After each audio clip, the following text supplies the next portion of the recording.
Querido Deus, louvado seja o Senhor pelas muitas bênçãos que temos recebido. Quero pedir que o Senhor aceite o louvor, a adoração que rendemos a Ti nesta manhã, por tudo que o Senhor é a cada um de nós. Te louvamos pela vida de todas as mamães da nossa igreja. Também queremos pedir para interceder por aquela mãe que está triste, às vezes por um filho que está distante dos teus caminhos. Ouça a oração dessa mãe e traga este filho, essa filha de volta. Ela tem intercedido. Atenda, Pai, esse clamor desta mãe, dessa esposa que ora pelo seu marido também, o filho que clama pela sua mãe, às vezes enferma. Atende, Pai, abençoa. Lembramos, Senhor, dos doentes, lembramos daqueles que estão enlutados, pedimos que o Senhor abençoe e que o Senhor derrame sobre nós agora Teu Espírito, que o Senhor encha nosso ser ao estudarmos a Tua Palavra, que o Senhor me use com o perdão dos meus pecados, Pai, te peço, de modo que não seja aqui um homem a falar, mas o Senhor a falar através do homem.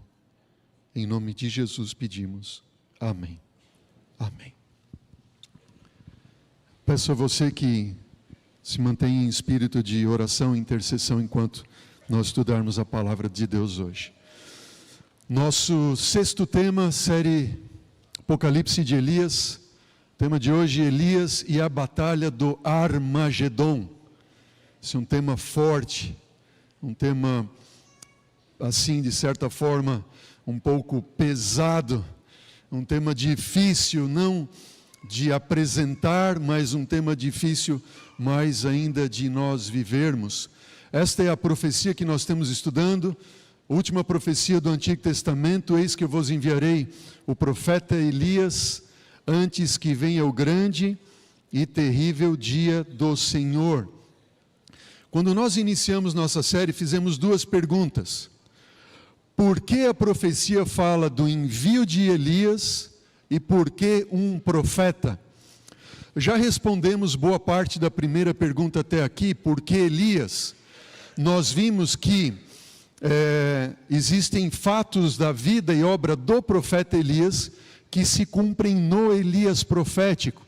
E aí um tempo de seca, fuga, retorno, fogo que desce do céu e o cumprimento desta profecia.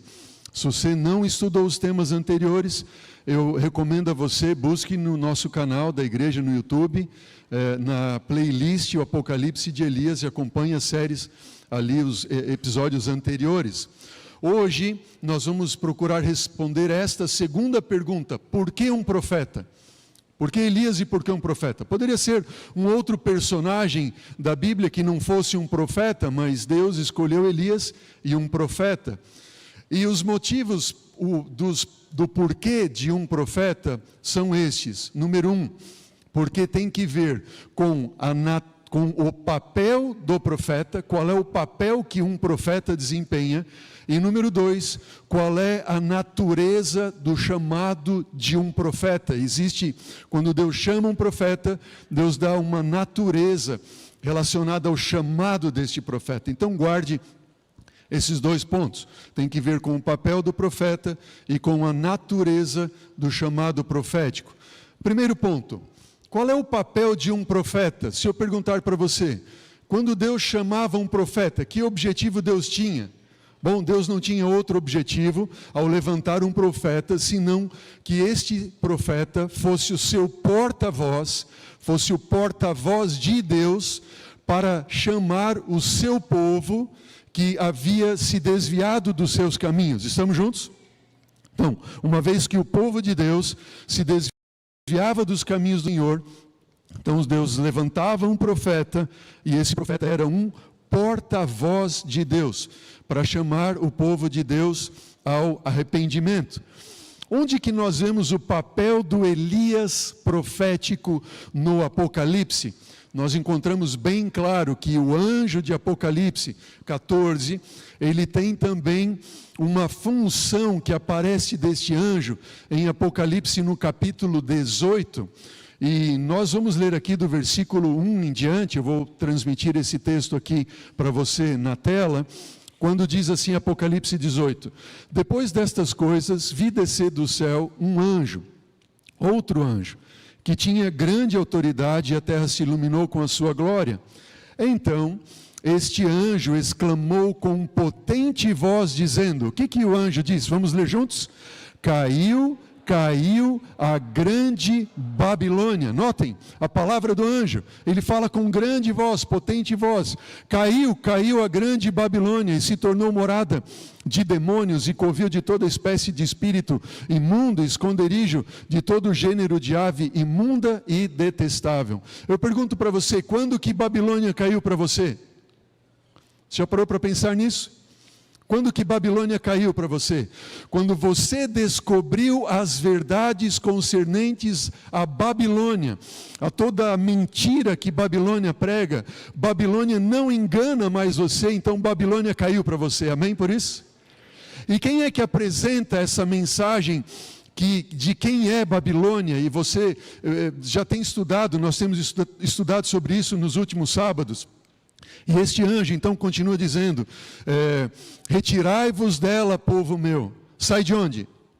Sai de Babilônia, sai do erro, sai da confusão. Vejam, aqui o porta-voz de Deus, o Elias profético, esse anjo, esse mensageiro, ele diz, sai dela, povo meu, para não serdes cúmplices em seus pecados e para não participardes dos seus flagelos. Esses flagelos correspondem às 7 últimas pragas que cairão sobre Babilônia nos últimos dias. E o Elias profético, ele chama dizendo, sai povo meu, povo de Deus, sai de Babilônia. Isso significa que Deus tem um povo em Babilônia, amém?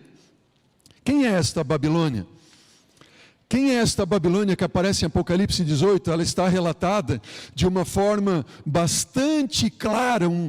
A Bíblia pinta um quadro muito claro de Babilônia em Apocalipse capítulo 17.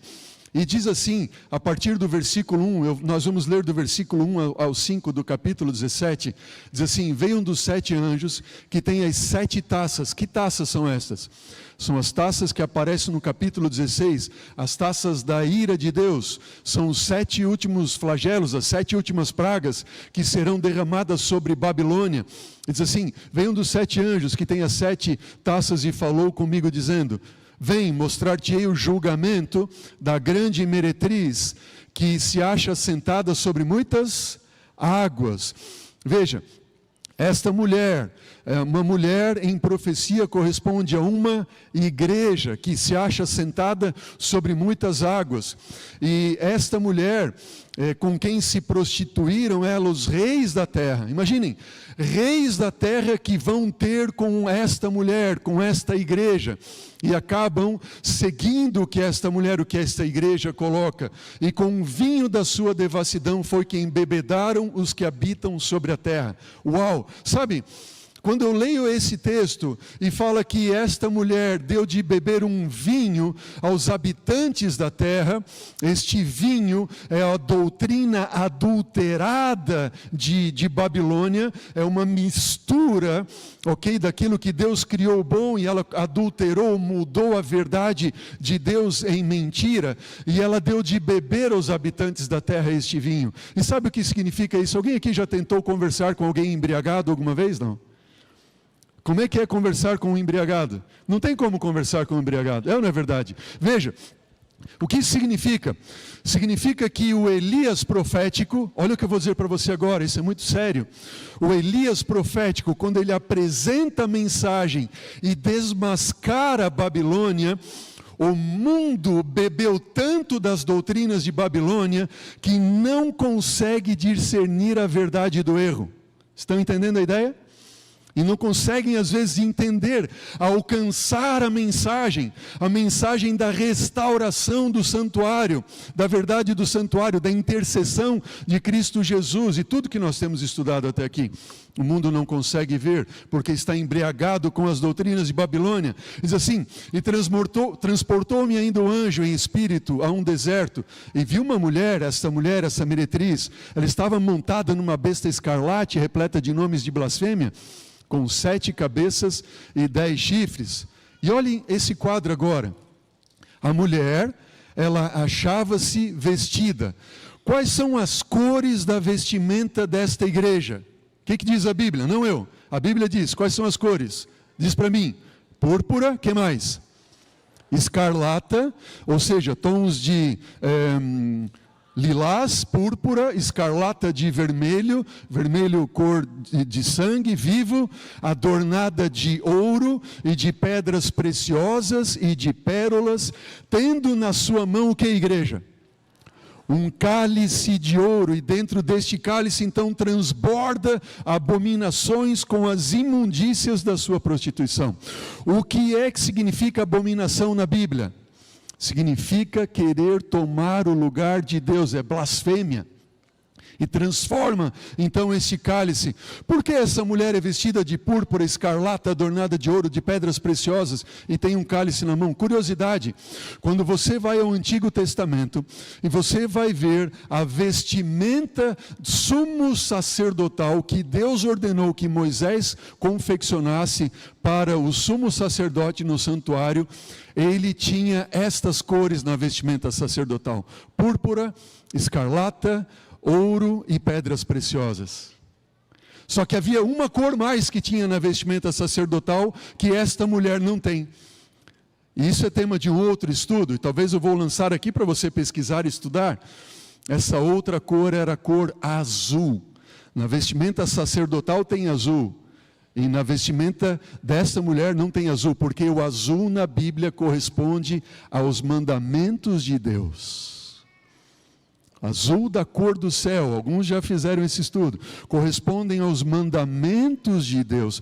E esta mulher, ela tem uma vestimenta sacerdotal, ela se diz ser uma sacerdotisa, uma mediadora, uma igreja que media, que pode levar a salvação e a mediação como uma sacerdotisa. Que cores tem esta igreja?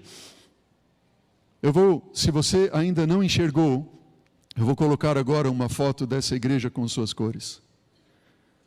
Você já viu ou não? Você tem acompanhado na televisão nos últimos dias?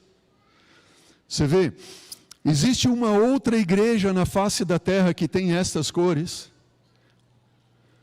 com essa suntuosidade, que está num santuário. Notem, vejam as cores, a representatividade. Eu não quero com isto, eu falo aqui em nome de Jesus, ofender ninguém absolutamente, mas o que eu faço aqui em nome de Jesus é uma revelação daquilo que está onde? Na palavra do Senhor. Mas tem mais, esta mulher, ela levanta o quê? Um cálice de ouro. E você já viu essa igreja erguendo o cálice de ouro? Tem alguma pintura mais clara do que essa nas Escrituras? O que você acha? Sim ou não? Não há uma pintura mais clara do que essa nas Escrituras. E mais, este cálice de ouro, quando erguido ali, ele traz abominações, a imundícia e a prostituição. Por quê? Veja, olha o ato de fé dos novos católicos convertidos elaborado pelos jesuítas. Foi elaborado em 1674 pelos jesuítas. Se você quisesse se tornar um católico, você fazia uma declaração de fé. E o 6º ato de fé dos católicos jesuítas é este daqui: confessamos que todo e qualquer padre é maior que a Mãe de Deus, Maria mesma, que apenas deu a luz ao nosso Senhor uma só vez, enquanto um padre romano faz o quê? Sacrifica e recria Jesus Cristo, não só em intenção, mas na realidade, onde quer que lhe parece. E depois de criá-lo, o que ele faz? Quando que isso acontece? Quando esta cálice de ouro é erguido, e este padre então diz ter o poder de criar o próprio Cristo naquele pão, e ingere este pão. Então, esta é uma revelação muito forte. Você está vendo as cores? Púrpura, escarlata, ouro, pedras preciosas. Este cálice que transborda em abominações, ele traz um poder blasfemo. E nós já lemos esse texto aqui num outro estudo da série, eu trago ele de volta para relembrar você. Diz assim, os eclesiásticos, estamos, dizem os eclesiásticos da igreja romana, tanto acima dos governos, imperadores, reis e príncipes deste mundo, quanto o céu está acima da terra. Muito abaixo do Padre estão os anjos e arcanjos, porque ele, o Padre, pode, em nome de Deus, fazer o quê? Perdoar os pecados, a passo que os anjos nunca puderam fazer. Isso é o quê? Isso é abominação, isso é blasfêmia. Quem é o único que pode perdoar os pecados, senão aquele que é Deus? E Apocalipse 17, versículo 5, terminando, diz, na sua fronte achava-se escrito um nome. Como é o nome? Babilônia. Quem é essa Babilônia? Ela é a grande, a mãe das meretrizes e das abominações da terra. Ela é Babilônia, a grande, a mãe. Por que Babilônia? Porque a cidade de Babilônia estava assentada sobre muitas águas. E esta é Babilônia. Número 2, por que Babilônia? Porque Babilônia, quando a gente fala em Babilônia, nós pensamos em símbolo de confusão, não é verdade? Mas Babel, de onde origina então a palavra Babilônia, quer dizer primeiro o esforço humano para alcançar o céu. O que quer dizer Babel? Esforço humano para alcançar o céu. Lembra a história? As águas do dilúvio baixam, e aí o homem começa a construir uma torre para, com seu esforço, alcançar o céu, ter a salvação. E Babel, essa igreja, ela promove a salvação através do esforço humano, suas obras, suas peregrinações, suas penitências, ok? Através disso, então, você pode alcançar o céu através da igreja. Veja, você tem uma mulher pura, em Apocalipse 12, que foi perseguida por 3 anos e meio, 1260 dias ou anos proféticos. E você tem uma meretriz prostituta de Apocalipse 17. Você tem de um lado o Elias profético, que corresponde a esta mulher, que foi sustentada pelo Senhor, e que Deus chamou ela após 1844 para restaurar as verdades. E de outro lado você tem Babilônia. Mas Babilônia, ela é a mãe, ela é a grande, ela é a mãe das outras meretrizes, ou seja, ela é a mãe de outras igrejas. E você entende e pode perceber que própria Babilônia diz que dela surgiram todas as outras denominações. Ela é a mãe, ela é a maior de todas. Ela, e por ela é que surgiu tudo, e por isso todos têm que seguir ela. Assim a mãe coloca. Você vê que de um lado você tem o Elias profético, a igreja verdadeira que prega a verdade, e de outro lado você tem a mentira. Mas nós não podemos jamais esquecer que Deus tem um povo em Babilônia. Amém? Deus tem um povo em Babilônia. E Deus levanta o Elias profético nos últimos dias com o papel do profeta, e ele diz o quê? Chamem o meu povo que está em Babilônia, para que o povo saia de Babilônia. Sai dela, povo meu, sai de Babilônia, sai do seu erro, para você não ser cúmplice dos seus flagelos e não incorrer em suas pragas e em seus juízos. Por quê? A igreja cumpre o papel do Elias profético, a igreja adventista do 7º dia. E vejam, e isso não é pretensão alguma, absolutamente, por quê?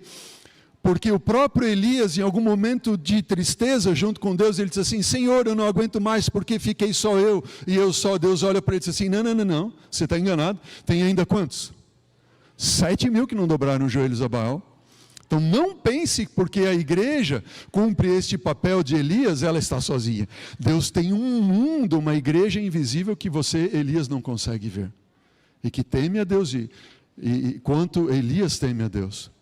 Por que a igreja cumpre o papel de Elias? Número 1, por ser um movimento profético que surgiu do cumprimento de uma profecia.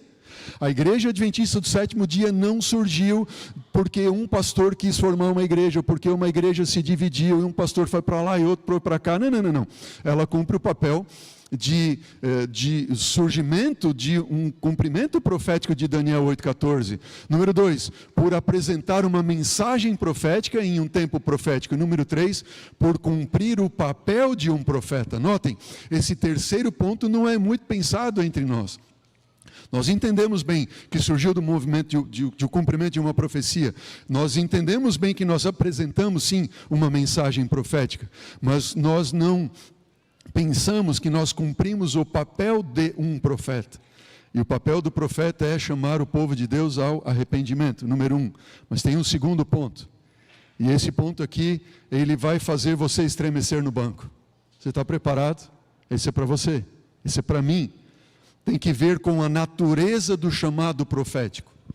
O que significa a natureza do chamado profético? Veja, quando Deus chama um profeta, normalmente junto, arrolado ao chamado profético, existe algo que nós chamamos de natureza do chamado profético. O que isso significa? Por exemplo, quando Deus chamou Isaías para ser seu profeta, Deus disse: Isaías, você vai em algum momento andar despido e descalço por quantos anos? 3 anos. Você já pensou 3 anos você andar despido e descalço? Todos os profetas que foram chamados por Deus tinham que andar despidos e descalços? Não, absolutamente. Esta era a natureza do chamado profético de quem? De Isaías. Você tem Ezequiel. Ezequiel, você vai se deitar 390 dias somente para o lado esquerdo. Já pensou você dormir toda a noite deitado só para o lado esquerdo? 390 dias, um pouco mais de um ano. E depois você vai dormir 40 dias para o lado direito. E quando você vai representar para o lado esquerdo Israel, para o lado direito Judá. Todos os profetas tinham que dormir 390 dias para um lado e 40 dias para o outro. Não. Essa era a natureza do chamado profético de quem? De Ezequiel. Você tem Oséias. Esse Oséias aqui, ele é um grande exemplo para nós. Deus chama Oséias assim: Oséias, você é meu profeta e você vai ser o meu porta-voz. E eu quero que você vá num prostíbulo e você vai tomar uma mulher de prostituição. Você vai se casar com ela, você vai amar ela, você vai ter filho com ela. E essa mulher, ele foi lá, buscou, amou, teve filho, ela voltou, ele disse assim: vai lá, volta, ama ela de novo. Veja, todo profeta tinha essa natureza de chamado de casar-se com uma prostituta, sim ou não? Não. Essa era a natureza do chamado profético de quem? De Oséias. Existe um outro profeta, esse aqui ele nos traz uma lição muito importante. O profeta que profetizou contra o altar de Jeroboão. Jeroboão, na divisão, quando morreu Salomão, as tribos foram divididas entre Reino do Norte e Reino do Sul. Ao norte, Jeroboão, ao sul, reinava Roboão. E Jeroboão, ao norte, construiu altares para que o povo orasse e adorasse, altares pagãos. E Deus mandou um profeta. E quando Jeroboão estava lá adorando em um dos altares, o profeta falou para ele, profetizou contra o altar de Jeroboão. Jeroboão estendeu o braço, e quando ele estende o braço dele fica duro. Ele não consegue trazer o braço de volta. Ele viu que era um juízo de Deus. Ele pediu misericórdia ao profeta, e o profeta estendeu misericórdia de Deus para ele. Só que Deus havia dito para este profeta de Jeroboão: você vai por um caminho, mas quando você terminar de dar a minha mensagem, você não pode voltar pelo mesmo caminho, você tem que voltar por outro caminho. Por que isso? Isso era algo relacionado à natureza do chamado deste profeta. E ele foi ludibriado por um outro dito profeta e acabou voltando pelo mesmo caminho que Deus havia dito. Não volte pelo mesmo caminho. O que aconteceu? Um leão o devorou no meio do caminho. O que isso significa? Preste atenção. Quando um profeta aceita o chamado de Deus e não cumpre com a natureza do seu chamado, ele incorre em juízos de Deus. Pegaram a ideia? Vou repetir. Quando um profeta aceita o chamado de Deus e não incorre com a natureza dos seus chamados, ele vai sofrer juízos de Deus. Estamos juntos? Aí eu pergunto para você, qual é a natureza do chamado profético de Elias? Por que Elias? Porque é um profeta? Porque existe algo relacionado à natureza do chamado profético de Elias. E a natureza do chamado profético de Elias, do anjo de Apocalipse 14, está nessa parte. Ele chama todos a temerem a Deus e fazer o quê? Dar glórias a Deus. E agora, o que significa dar glórias a Deus? E aquilo que nós começamos em nosso incipiente ali em nosso primeiro estudo, nós voltamos aqui no sexto estudo e lembramos que dar glórias a Deus nós damos quando nós honramos a Deus com o nosso corpo. Como diz Paulo aos Coríntios, acaso não sabeis que o vosso corpo é santuário do Espírito Santo, que está em vós, o qual tendes da parte de Deus, que não sois de vós mesmos, porque fostes comprados por preço, agora pois façam o quê? Glorifiquem a Deus onde? No vosso corpo. O que significa glorificar a Deus com o nosso corpo? O Espírito da profecia aclara isso para nós, dizendo: não pode ser para a glória de Deus terem seus filhos o quê? Corpo enfermo e o que mais? Mente atrofiada. Quando nós vivemos de modo a cultivar enfermidades do corpo e mente atrofiada, isso não é para a glória de Deus. Estão entendendo ali a ideia? Então, quem cuida da saúde, ele dá glórias a Deus através da sua vida. Amém por isso? Quem é esse? Quem é esta? Quem é esse povo que vive em média 9 anos a mais do que os outros? Não, eles dão glória a Deus com o seu corpo.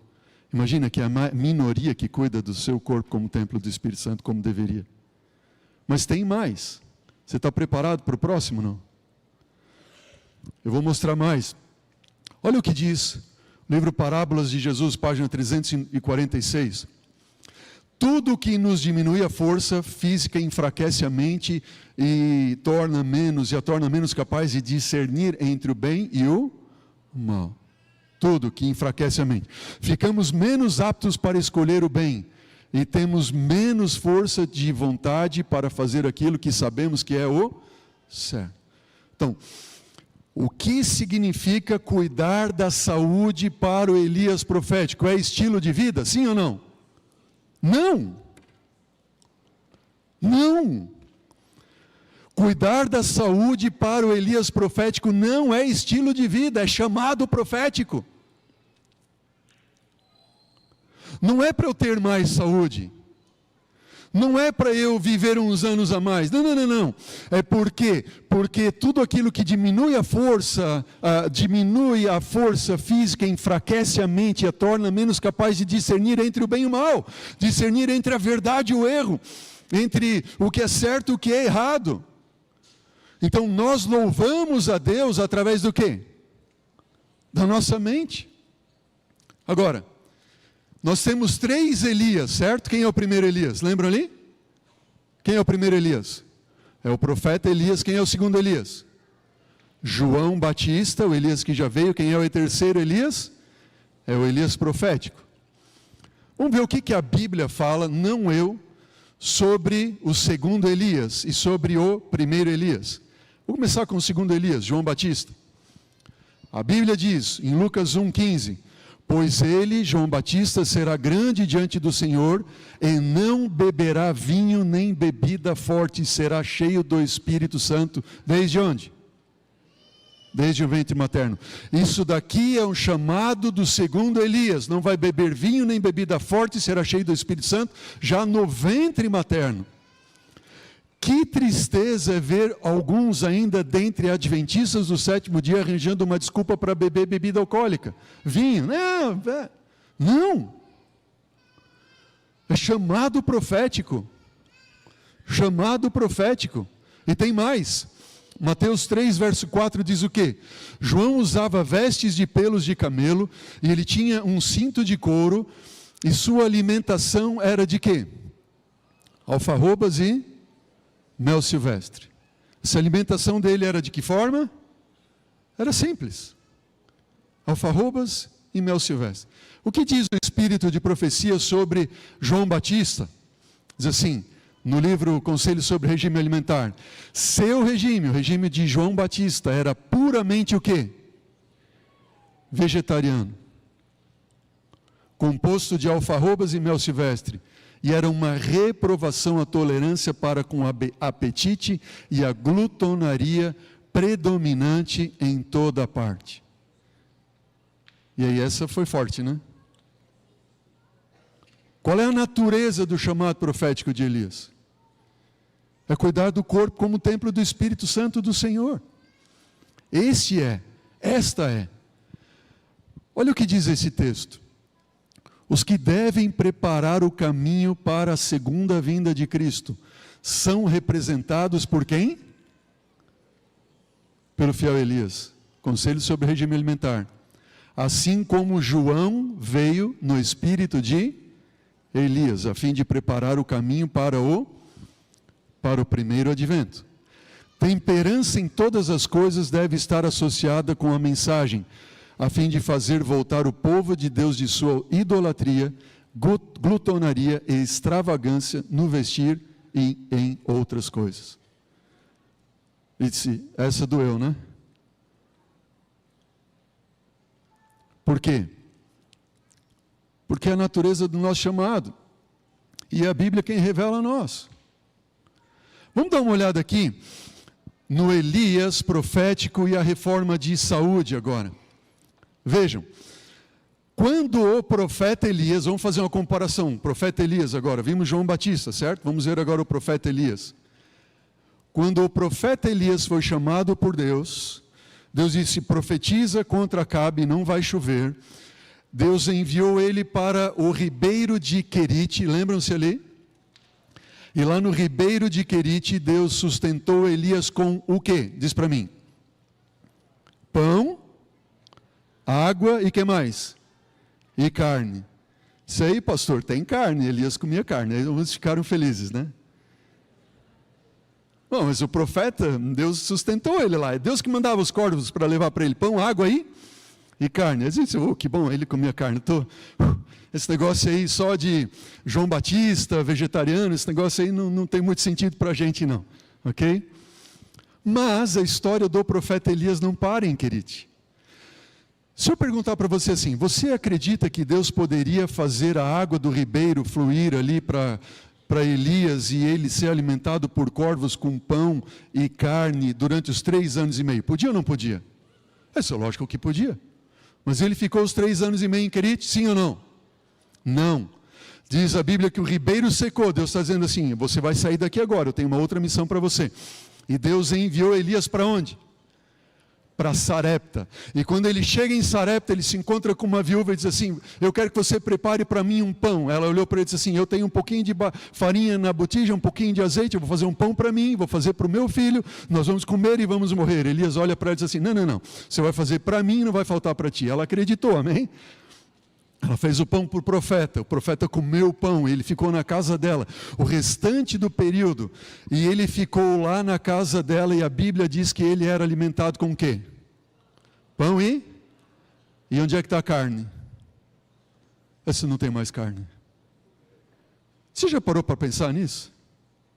Isso é só um simples detalhe. O que significa isso? Deixa eu dizer para você, 2 coisas. Número 1, eu não era adventista do 7º dia, nem minha família. Eu não comia pão, água e carne, eu comia só carne. Verdade. E eu podia passar um tempo aqui falando para você o meu testemunho. Um dia, a minha mãe, ela conheceu a Bíblia primeiro, começou a estudar, parará, de repente ela começou a fazer o almoço para a gente em casa e ela não comia mais carne, a gente não entendeu, eu ficava olhando assim, e ela não falou nada, ela não comia mais. Mãe, por que você não está mais comendo carne? Não, é que eu estou lendo um livro aqui, aprendi e tal, enfim. Ela estava lendo o livro Conselho sobre Regime Alimentar. Bom, eu era, já falei para alguns de vocês aqui, uma criança muito doente. Eu tinha otite, amidalite, bronquite, tudo que era aí que você imagina eu tinha. Mas eu comia muito mal, era carne, pão branco, açúcar, doente de tudo. Imagina, eu um jovem, bonito, 16 anos de idade, 1,89 m com 67 quilos.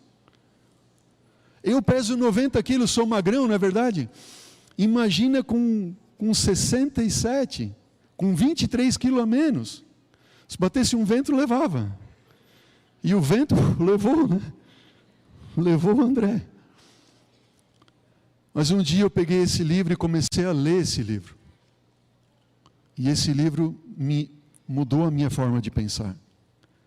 E eu deixei de comer carne e comecei a comer outras coisas e continuo nessa luta até hoje.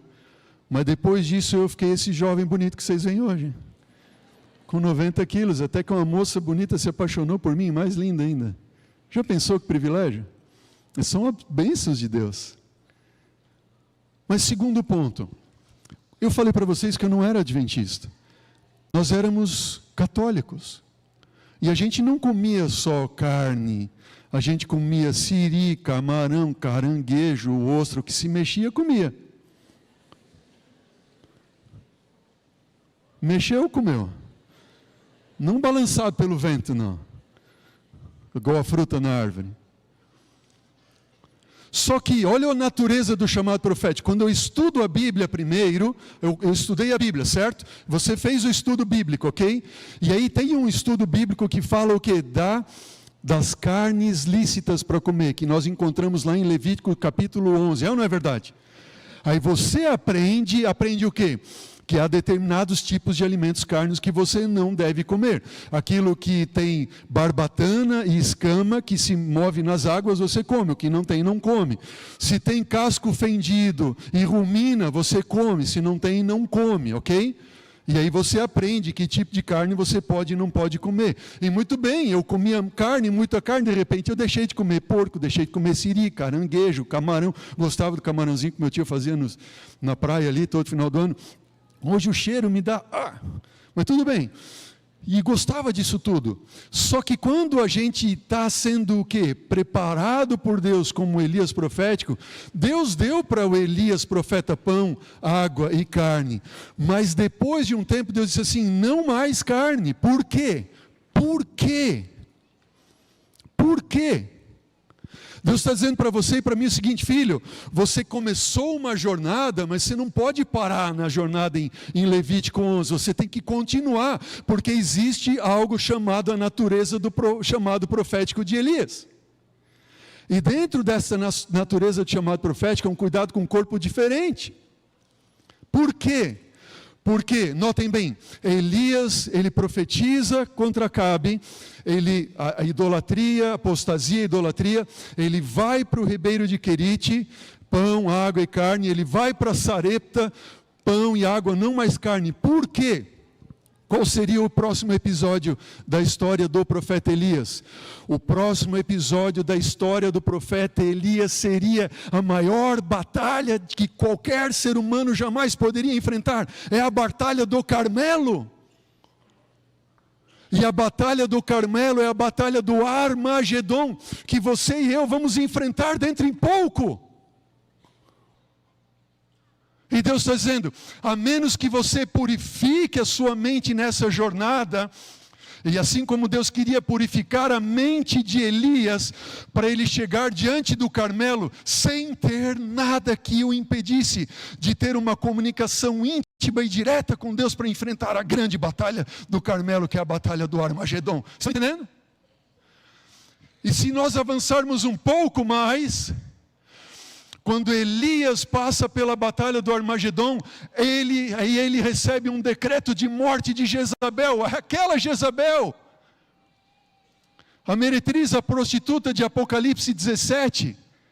Ele recebe um decreto de morte, e quando ele recebe um decreto de morte, ele sai para um local deserto e fica ele só com Deus, e ele não sabe mais o que fazer, e de repente vem alguém do céu, toca nele e dá uma comida para ele do céu.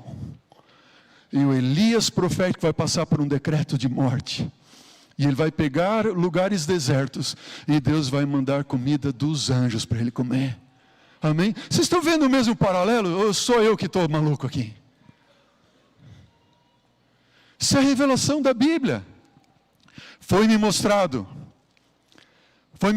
novamente que a reforma de saúde é um ramo da grande obra que deve preparar um povo para a vinda do Senhor. Ela se acha tão ligada à terceira mensagem angélica, a mensagem de Elias, dos 3 anjos, assim como as mãos estão ligadas ao corpo.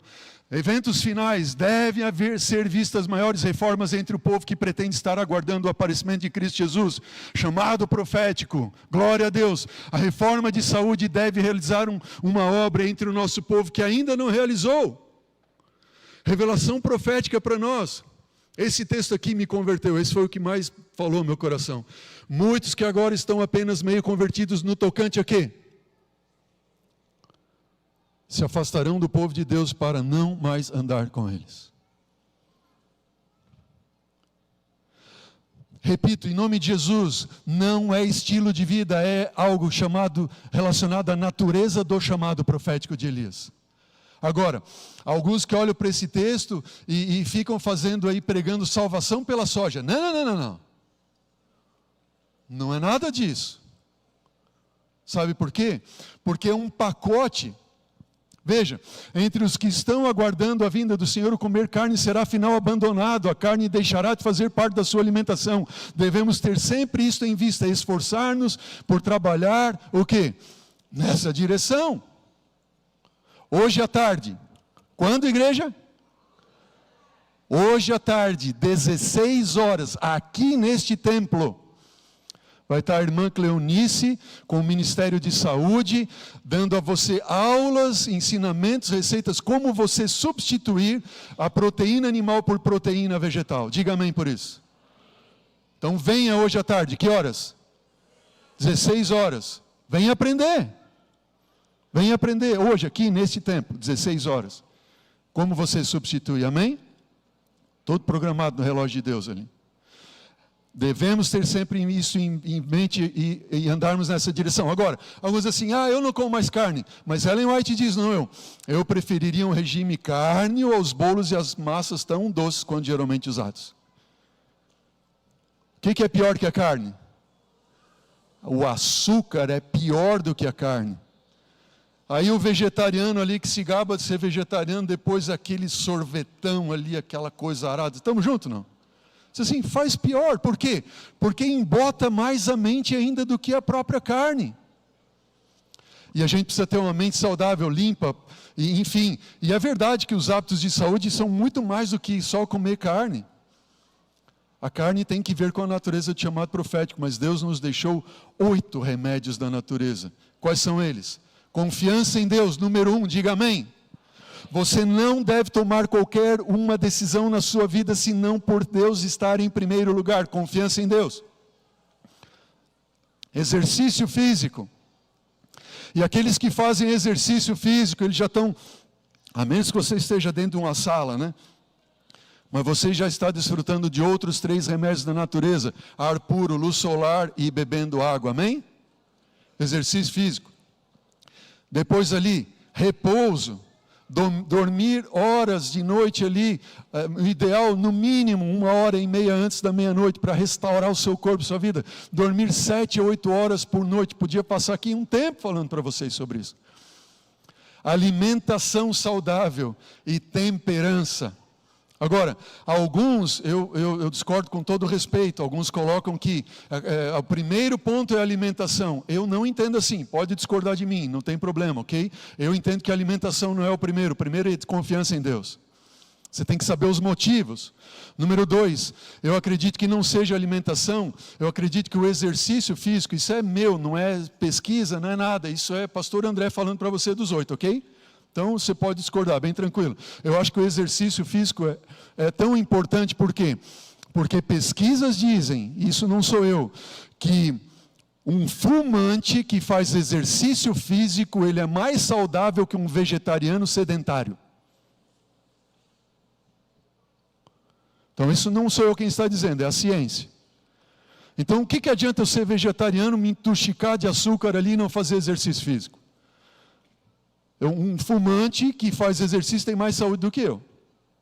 Faz exercício regular, constante. ar puro, luz solar, água, repouso. Se eu não dormir as horas que Deus colocou para eu dormir de noite, pelo menos 7 a 8 horas, eu perco o meu controle de força de vontade, autocontrole que está no meu lobo frontal. Como é que eu vou me alimentar corretamente se eu não durmo direito? Se eu não tenho força de vontade?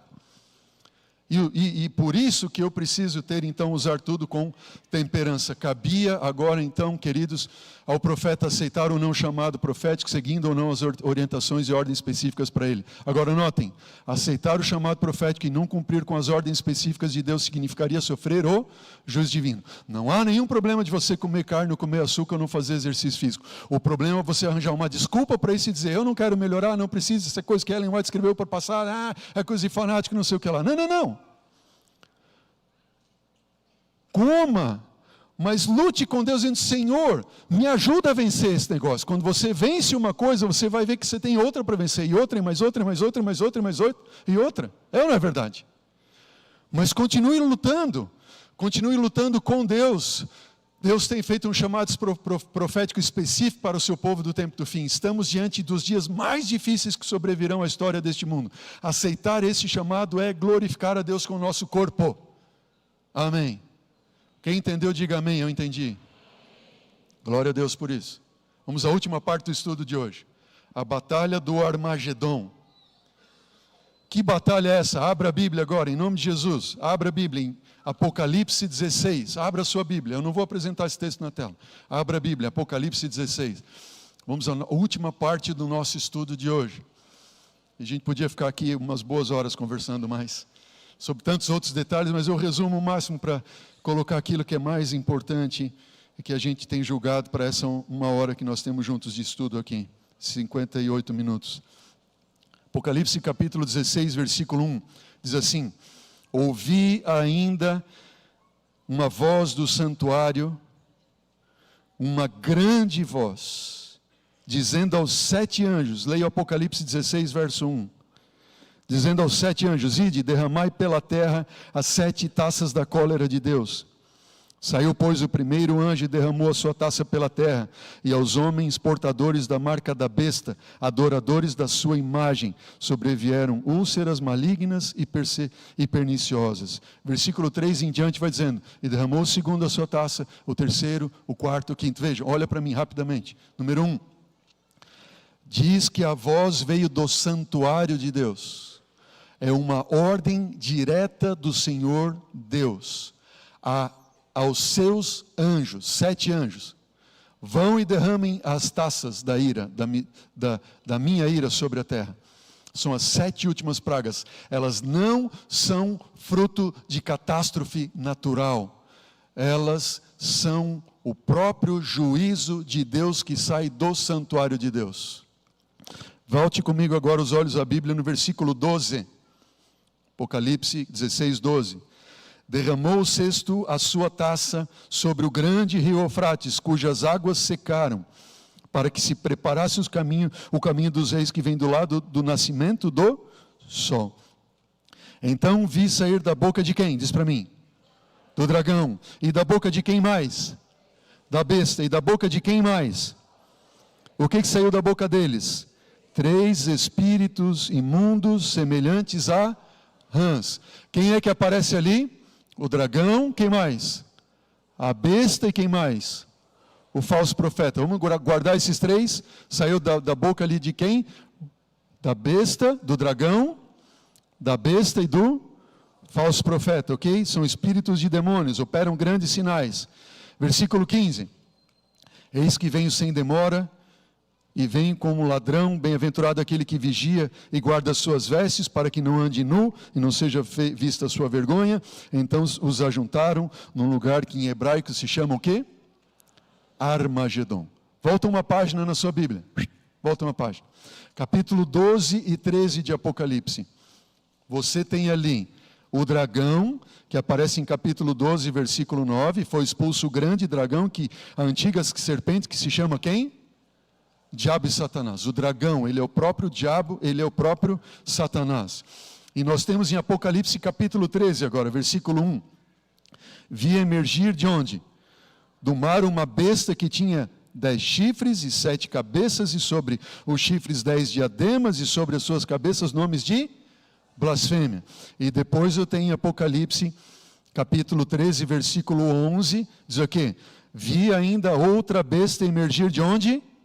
Da terra. E ela possuía 2 chifres, parecendo cordeiro, mas falava como o dragão. O que eu tenho em Apocalipse capítulo 16, que nós lemos? Eu tenho o que? O dragão, eu tenho a besta e eu tenho o falso profeta. Apocalipse 12, 13, eu tenho o dragão, eu tenho a besta do mar e eu tenho a besta da terra. São os mesmos poderes, ok? Apocalipse 16, dragão, besta, falso profeta. Apocalipse 12, 13, eu tenho o dragão, a besta do mar e a besta da terra. São os mesmos poderes. Quem é quem nessa equação de poderes que nós estamos vendo aí? Bom, número 1, o dragão, que é a antiga serpente que se chama Diabo e Satanás. Ele diz assim: eu subirei ao céu acima das estrelas de Deus, exaltarei o meu trono, subirei acima das mais altas nuvens e serei semelhante a quem? O dragão, a antiga serpente, o diabo, Satanás, ele queria ser igual a quem? Igual a Deus. Então nós temos aqui uma trindade contrafeita na Bíblia. Eu tenho o dragão que quer tomar o lugar de Deus, certo? Veja, este dragão aparece em Apocalipse 12, versículo 3. Viu-se também outro sinal, e eis no céu um dragão.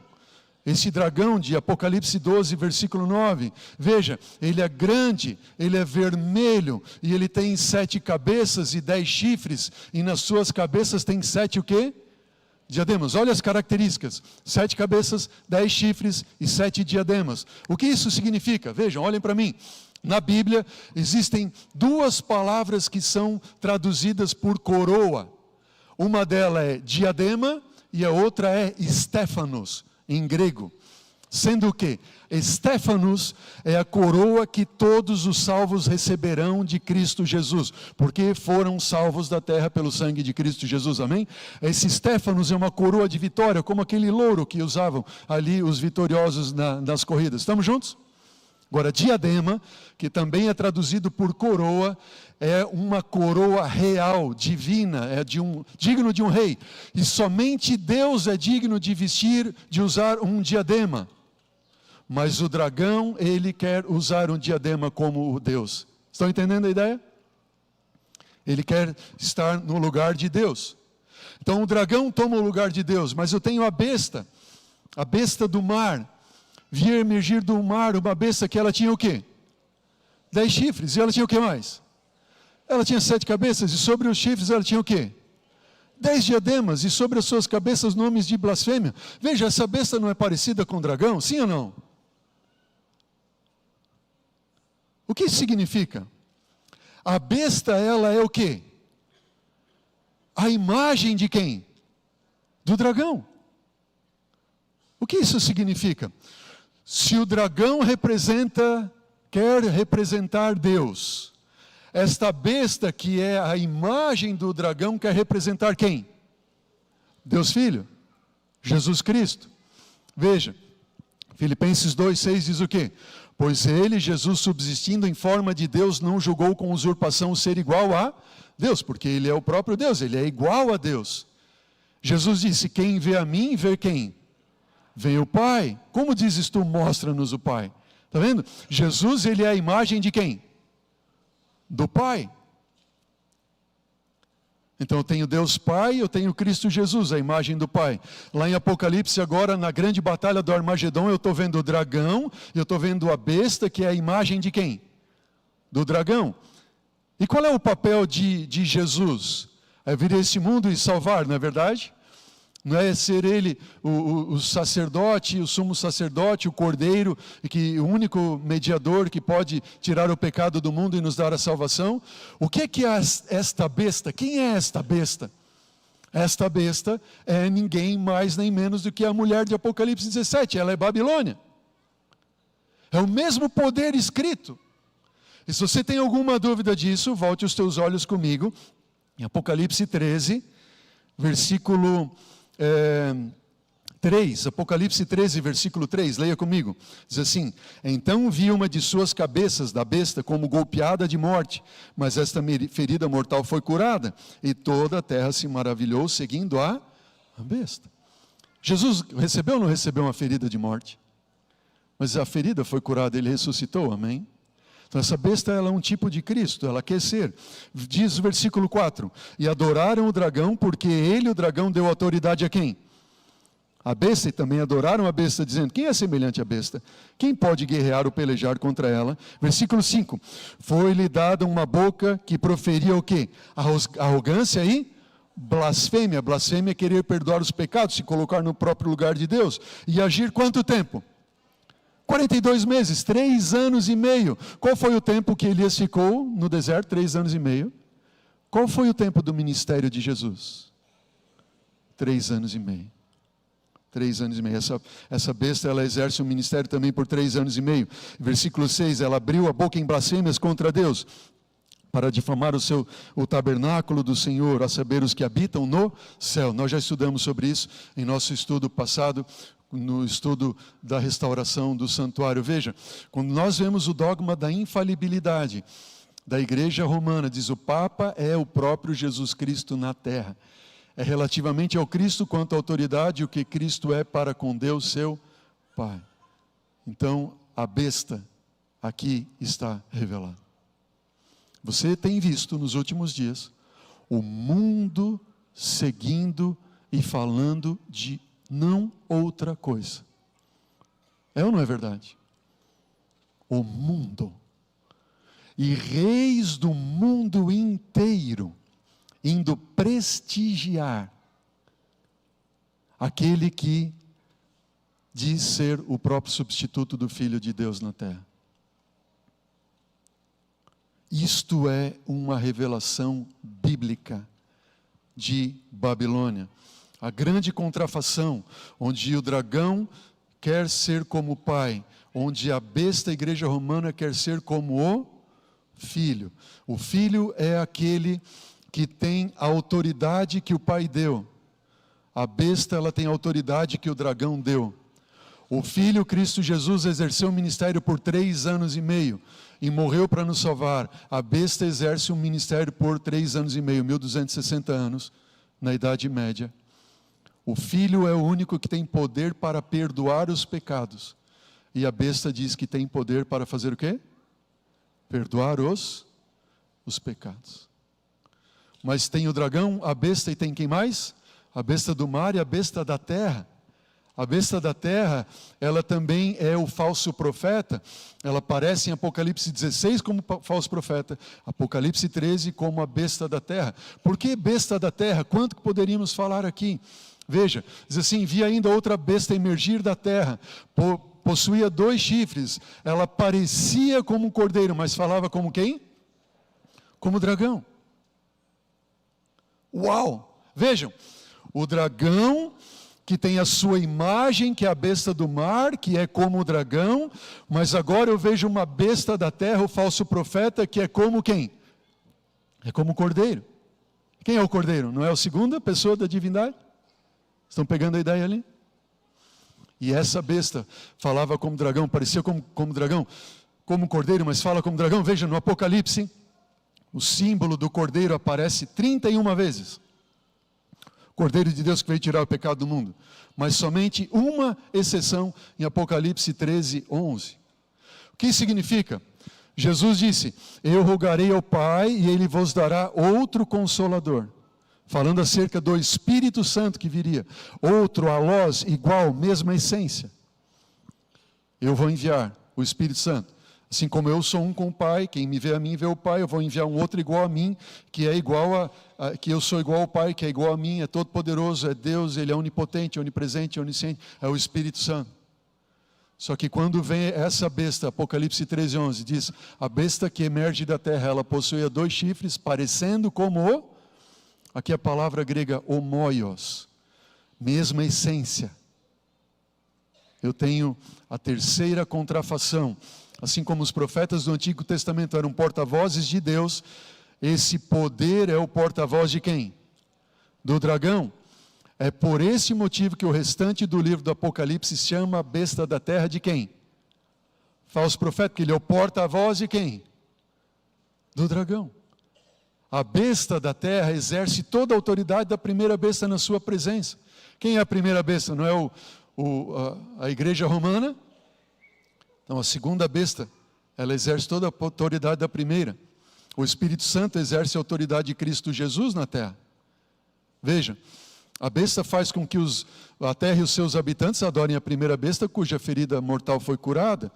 O Espírito Santo, ele veio para que nós fôssemos levados a Jesus e adorássemos a Jesus. A segunda besta promove a primeira besta da mesma forma que o Espírito Santo promove a Cristo. Agora eu vou falar uma coisa para vocês. Vocês não vão me ver fazendo palavra de sensacionalismo. Não é o meu perfil, nem o meu papel. Não é nem o meu perfil, nem o meu papel, ok? Eu entendo que aquilo que nós temos revelado pertence a nós e aos nossos filhos. E aquilo que é especulado não nos pertence. Estamos juntos? O que é revelado é revelado. O que é especulado, não vá para a especulação. Não vá. Porque nos dias em que nós estamos vivendo, especialmente com essa mudança de morte, etc., e novo líder, pontífice e tudo mais, há muita especulação. Não vá para a especulação, por favor. Vá para isso daqui, ó. Bíblia. Vá para o livro Grande Conflito. Vá para o livro Eventos Finais. Vá para este livro aqui, ó, as 3 mensagens angélicas. Aqui é a mensagem do Elias profético. Um compilado da mensagem do Elias profético. Vá para isso aqui. Leia na sua casa esses livros. Faça o seu culto familiar com estes livros. Não vá para o especulado. Agora, me chama muito a atenção. Me chama a atenção, não estou querendo ser alarmista nem sensacionalista, absolutamente, de nós termos um novo Papa norte-americano. Por que eu falo isso? Porque os Estados Unidos da América do Norte é um país naturalmente protestante. Este país é a besta que surgiu da terra. Quando protestantes saíram da perseguição que a igreja romana, a primeira besta, fazia, e eles migraram para os Estados Unidos para um país de liberdade religiosa, onde eles não seriam mais perseguidos. Estamos juntos? Aí você pode escolher um líder da igreja, da primeira besta, escolhe um líder da Europa, de qualquer país, mas por que um de cujo próprio país é, por essência, um país protestante? Isso me chama a atenção. Eu não quero ser alarmista, absolutamente. Mas me chama muito a atenção. Veja, também esta besta promove grandes sinais, de maneira que até fogo faz descer do céu a terra sobre os homens. Este fogo que desce do céu, você tem um fogo no altar de Elias, mas você tem um falso fogo, que é a falsa manifestação do Espírito no Pentecostes, que o protestantismo coloca. Você tem ali que essa segunda besta, ela é identificada como protestantismo apostatado, com a sua contrafação do Pentecoste e a sua ênfase no dom de línguas e sinais. Agora veja o que nós encontramos neste livro aqui, ó. Mensagem dos 3 Anjos, página 75. Quando o protestantismo estender a sua mão através do abismo, a fim de agarrar a mão do poder romano, ou seja, quando a besta da terra der autoridade à besta do mar, a segunda besta, certo? O que vai acontecer? Quando estender a mão através do abismo, para dar a mão também ao espiritismo, quando, sob a influência dessa tríplice aliança, o nosso país, que país é este? Os Estados Unidos da América, repudiar todos os princípios da sua Constituição, como o governo o quê? Protestante, que mais? Republicano. Quando isto acontecer, e adotar medidas para a propagação dos enganos e das falsidades de quem? Do papado. Então, podemos saber que chegou o tempo das operações maravilhosas de Satanás e que o fim está próximo. Arrepiou você, não? Eu arrepiei quando eu li aqui. Que nós estamos muito perto desse tempo. E essa besta Sai da boca dela espíritos semelhantes a rãs, 3 espíritos. Que são esses espíritos semelhantes a rãs? A praga das rãs no Egito, ela constitui o último engano antes do Êxodo. Em Apocalipse 16, elas têm que ver com o último engano de Satanás antes do Êxodo. E rãs são espíritos de demônios, elas são as contrafações das 3 mensagens angélicas. Você tem as 3 mensagens angélicas, você tem as pragas ali, 3 rãs. São 2 grupos que têm uma missão que envolve todo mundo. O primeiro, o trio divino, convoca todo mundo para adorar a Deus. Quando é o dia do Senhor? É o sábado, o dia do Senhor. Amém? Mas o outro reúne as pessoas, todo mundo, para o serviço da falsa trindade. Do dragão, da besta e do falso profeta. De um lado você tem o profeta de Deus, do outro lado você tem o profeta do diabo. O Elias profético e o falso profeta. Você tem o selo de Deus, o Espírito Santo, a lei de Deus no coração, e do outro lado você tem um falso dom do Espírito. Você tem de um lado Elias que faz descer fogo do céu, a lei de Deus sendo restaurada, na mente e no coração. E do outro lado um falso fogo que desce do céu. Não precisa guardar a lei, é só um sentir, um agir do Espírito. De um lado você tem o Elias profético que promove a adoração ao Deus verdadeiro, do outro alguém que promove a adoração à falsa trindade. De um lado você tem a verdadeira manifestação da volta de Jesus, a parousia. Do outro uma falsa parousia. Cristo que vai aparecer aqui e ali e vai enganar, se possível, a muitos. A contrafação da trindade, a falsa adoração, o falso Pentecoste, o tempo do fim das 3 mensagens, todo esse mega conflito. Em Apocalipse, como é que se chama? Armagedon. Armagedon era a planície de Esdraelon, ali onde fica o Monte do Carmelo, é lá onde foi a última grande batalha do Elias profético. É lá que você e eu iremos enfrentar essa grande batalha. Por isso que precisamos ter uma mente o quê? Sadia. Agora sabe o que é o triste nisso tudo? Isso faz chorar. Que Elias lá no Monte Carmelo, depois de apresentar toda a verdade, que Deus é Senhor, e descer fogo do céu, Elias então se chegou a todo o povo e disse: até quando vocês vão coxar entre 2 pensamentos? Se o Senhor é Deus, seguiu, se Baal é Deus, seguiu. Porém, o que aconteceu com o povo? Nada, o povo não respondeu. Se por Deus, eu olho para a igreja hoje, pregando essas mensagens proféticas que não são minhas, são de Deus, dizendo assim: qual vai ser a sua resposta em nome de Jesus? Você vai ficar indiferente a essas mensagens? Você vai estar entre os que amam a verdade e vão clamar a Deus dizendo: Senhor, ajuda-me a viver conforme o Elias profético. Tira da minha mente as coisas que poluem a minha mente e meu coração. Tira do meu estômago as coisas que purificam a minha mente e meu coração. Usa-me para glorificar-te. Ou você vai estar entre os que odeiam a verdade, entre alguns, muitos que colocam às vezes no chat: isso porque Ellen White, porque não sei o que e tudo mais. Não, não é Ellen White. É um chamado profético, é uma revelação profética. Não quer dizer que eu preciso de Ellen White, eu preciso da Bíblia tão somente, mas esta é uma coroa que Deus colocou nesse mensageiro profético. Alguns odeiam, vão continuar. Ou pior, você vai ficar entre os indiferentes. De que lado você vai estar? Qual decisão você vai tomar? Você vai continuar vindo na igreja, saindo sábado após sábado, ano após ano, continuando a mesma pessoa? Não, eu não posso. Você vai continuar indo ao YouTube, vídeos disso, daquilo, outro, compartilhando bobagens, especulações? Não, nós temos revelação e não especulação. A revelação está aqui.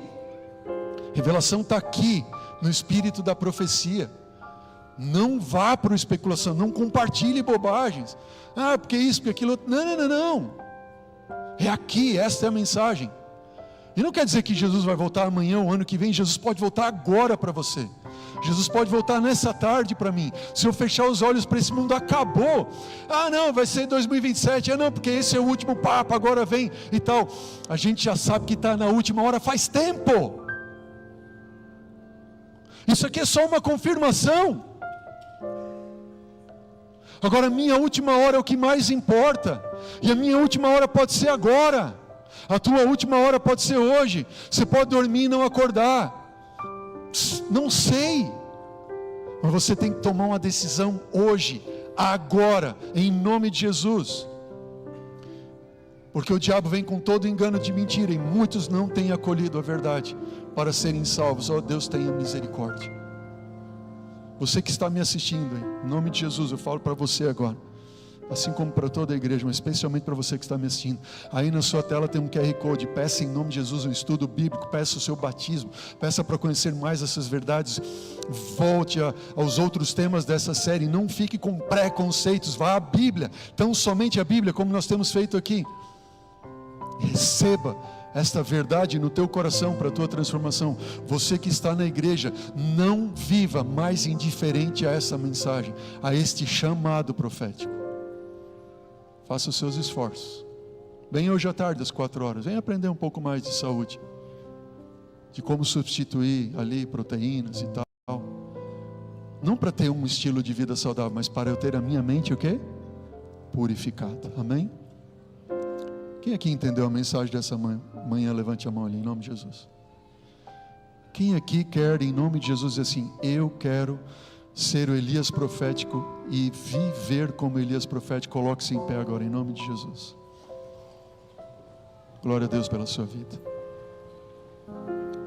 Vamos orar. Senhor Deus e eterno Pai, esta é uma mensagem tua, é tua revelação, ela é forte, ela é dura, mas o Senhor vem como Deus de amor para nos ensinar, nos disciplinar na tua justiça. Eu quero pedir que o Senhor nos abençoe, nos proteja, nos guarde das especulações, dos falsos enganos do inimigo, e que o Senhor nos salve para a eternidade em Cristo. Permita-nos estarmos em pé nesta grande batalha do Armagedon que já acontece entre nós. A batalha de quem eu vou decidir, qual lado que eu vou estar. Senhor, queremos estar do teu lado da verdade, da justiça, da verdade da revelação profética, do teu sábado, dos teus mandamentos, de Cristo Jesus como nosso único Salvador, mediador, advogado, nosso único intercessor. Essa é a nossa verdade. Senhor, mantenha-nos firmes e puros na verdade até que Ele venha. É o que eu te peço, nós te pedimos juntos em nome de Jesus. Que você diz? Amém. Amém.